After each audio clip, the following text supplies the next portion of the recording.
और जब कभी आपको दर्शन दे भी दिए, दिखाई दिए, तो धोखा खा जाओगे आप लोग। इन आंखों में इतना पानी होगा दिख नहीं पाएगा,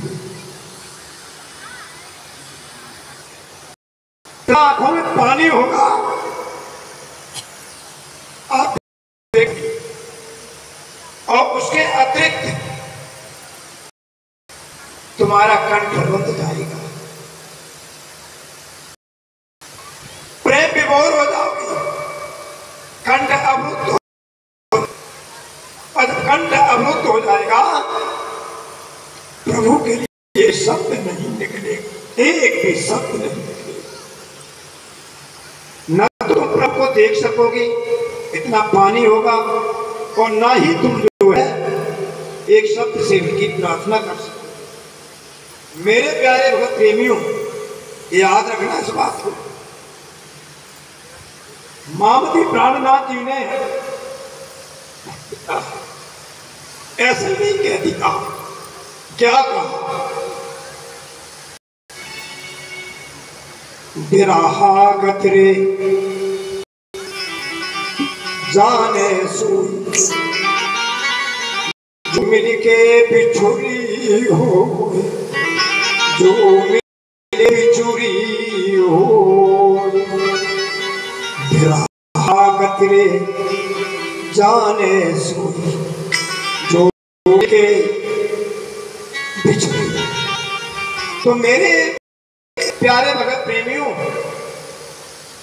ये आपको आप नित्य अपने अंदर, और इसके लिए किसी त्यागना है तो ईर्ष्या त्यागनी है, त्यागना है तो छल कपट त्यागना है, त्याग करना है तो झूठ का त्याग करो, त्याग करना है तो मिथ्यावाद का त्याग करो, और किसी का त्याग न करो। अपने आप अपने अंदर परमात्मा का चिंतन करो, अपने आप परमात्मा सब कुछ संभाल लेंगे।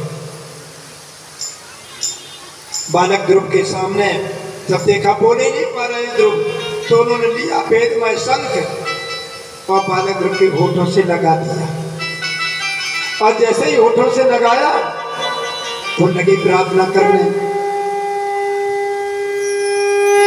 प्रार्थना करने लगे, वंदना करने लगे, वेदमय स्तुति करने लग गए। भगवान कहते कुछ मांग लो, या ध्रुव चोट खा जाते। उन्होंने मांगा कि राजा का सिंहासन से ऊंचा क्या है, वही स्थान, कौन स्थान दिया जाता है कि जहां उत्तरी ध्रुव और दक्षिणी ध्रुव। आज हम देखे तो उत्तर में बालक ध्रुव तारा के रूप में पहचाना जाता है, क्या पे ध्रुव तारा। तो मेरे प्यारे प्रेमियों, और 7 ऋषि उसका चक्कर काटते हैं। खगोलीय संरचना है। तो ये संक्षेप में अब क्या हुआ, बालक इधर देवर्षि नारद प्रभु चले जाते हैं, आए और आपको बता दो। बालक ध्रुव ने नाम क्या जपा, ओम भगवते वासुदेवाय। वासुदेव किनको, भगवान कृष्ण को भी वासुदेव कहते हैं।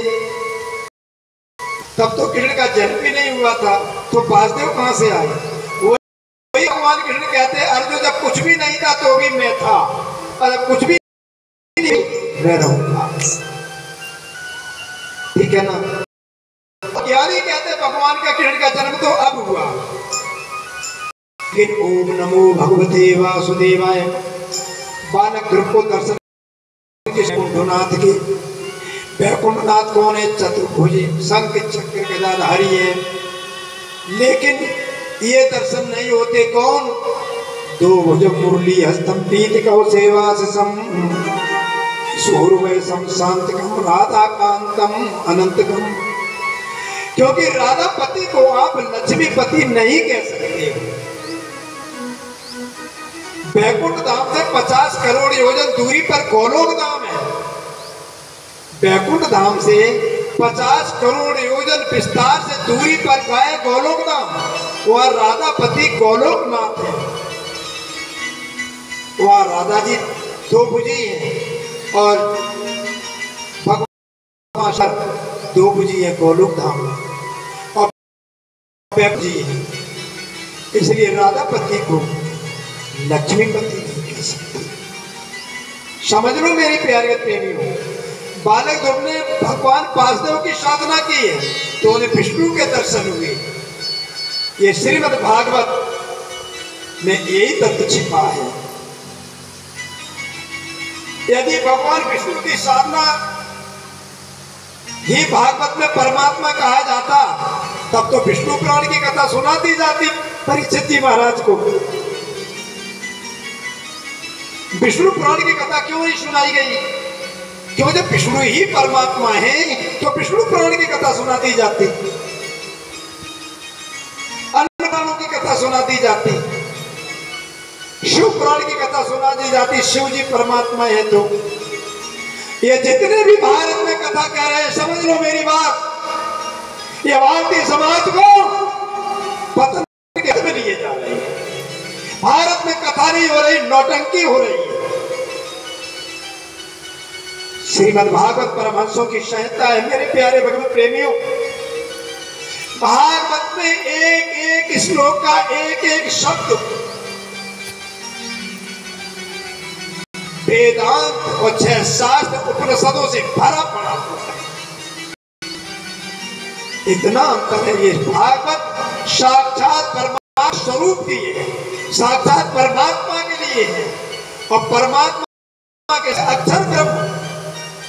अरे भागवत पढ़ने वालों, कथा कहने वालों, यदि आप तृतीय स्कंद को अच्छी तरह पढ़ेंगे, ब्रह्मा विष्णु महेश सारे देवता विराट पुरुष को नहीं उठा पाए और ब्रह्मा विष्णु महेश को तो परमात्मा कह रहे हो। भागवत की कथा तुम अपमान कर रहे हो। समझ लो मेरी बात। विराट पुरुष को तृतीय स्कंद में कह रहे विष्णु ने चरणों में प्रवेश किया, विराट पुरुष नहीं उठा। प्रवेश किया, जनेन्द्री में स्थान बनाया, विराट पुरुष नहीं उठा। हृदय में स्थान बनाया, विराट पुरुष नहीं उठा। और ये विराट पुरुष नष्ट हो जाता है। महाविराट के एक रोमकूप में असंख्य ब्रह्मांड और प्रति ब्रह्मांड में एक ब्रह्मा, एक विष्णु, एक शंकर, एक ओम, एक गायत्री है। असंख्य ब्रह्मांड है। ये श्रीमद् भागवत अक्षरातीत परमात्मा के लिए है। ब्रह्मा विष्णु महेश से अत परे की कथाएं हैं। बैकुंठ से अत परे, गौलोक धाम से अत परे, और वह परम धाम है जो गीता के 15वें अध्याय का 6वां श्लोक बोला है। न तद्वास्ते सूर्यो न शशांको न पावका हृदयगतो न निवर्तन्ते तद्धाम परमम् मम। ये तो मेरी प्यारे प्रेमियों जाते हैं और उत्तान पास से कहते हैं, महाराज तुम तो बड़े स्त्रीण हो, स्त्री में आसक्त हो गए हो। तपस्या करने की उम्र तो आपकी है। आपने अपने बालक को तपस्या करने के लिए, देखो वो तपस्या करके भगवान को प्राप्त कर चुका है। हुए उत्तान पास और वहां से तुरंत अपनी सेना और मर को लेकर के चल देते। इधर से बालक बड़े प्रसन्न होकर के मानो एक दूसरा सूर्योदय हो गया। भक्ति का तेज चेहरे पर प्यारी भक्ति को ध्यान रखना।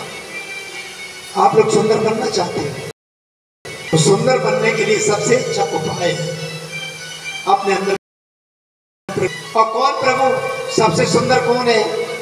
बोलो ना, सबसे सुंदर कौन है? बोलो ना, जानते नहीं आप? परीक्षित जी महाराज, सबसे सुंदर भगवान कौन है? बोलो, कृष्ण। उनको कहा गया श्याम सुंदर। विष्णु सुंदर तो नहीं कहा गया, शिव सुंदर तो कहा गया, इंद्र सुंदर तो नहीं कहा गया, श्याम सुंदर कहा गया। तो श्याम को हृदय में बैठा और जैसे ही बैठेंगे तो सुंदर लगने लग जाओगे। बोलो राधे राधे। चुप रह जाए। तो मेरे प्यारे प्रेमियों, बालक ध्रुव को पिता ने गोद में ले लिया, राज तिलक करने की तैयारी कर रहे हैं मेरे प्यारे प्रेमियों। और राज सिंहासन आसीन करके महाराज उत्तानपाद ध्रुव का राज्याभिषेक कर देते हैं, बन गए महाराज।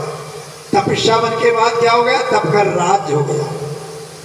और उसके पश्चात जब राज कर रहे थे एक समय उत्तम उनका भाई, सहोदर नहीं, सौतेला भाई, सुरुचि का पुत्र उत्तर दिशा में जाता है और उसने धोखे से किसी यक्ष का वध कर दिया, कुबेर का अनुचर का।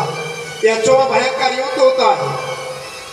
ध्रुव युद्ध के लिए जाते हैं, अपने भाई का बदला लेने के लिए उत्तम का वध कर दिया। हजारों यक्ष मारे जाते हैं। उस समय स्वयं आते हैं ब्रह्मा मनु, समझाते हैं, तब कहीं तुम बेटा प्रभु को प्राप्त कर चुके हो, क्या कर रहे हो? तुम्हारे भाई का वध किसी एक ने किया, तुम कितनों का वध कर रहे हो? समझाया। और अंत में ध्रुव आते हैं और मेरे प्यारे प्रेमियों अपने राज सिंहासन का पुत्रवत्स अपनी प्रजा का पालन करते हैं। आज कथा को मैं यही विश्राम देता हूँ।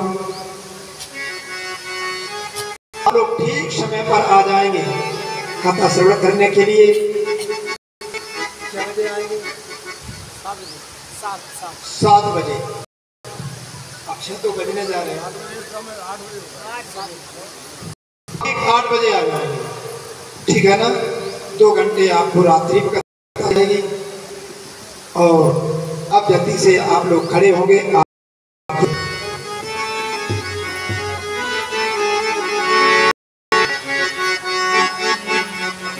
जाना होएगा।